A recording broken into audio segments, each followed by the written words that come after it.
Servant ko Michael Velarde. Pagpalain mo po ang nagmalami, ang kanyang isip at puso upang maihayag niya ang iyong mga mensahe sa iyong mga anak na nakikinig sa YouTube, nanonood sa Facebook, maging nakikinig sa radio. Pagpalain mo rin, Panginoon, ang mga puso ng mga nandito ngayon.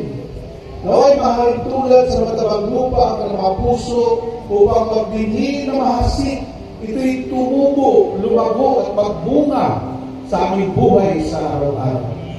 Pagpalain mo, Lord, ang kabuuan ng fellowship na ito, ang holy ground na ito, paligiran mo na yung mga banal na anghel upang ang kapayapaan at kapangyarihan mo ang mamayani, ang mga may sakit magsigaling, ang mga may problema magkaroon ng kalugtasan ng mga problema.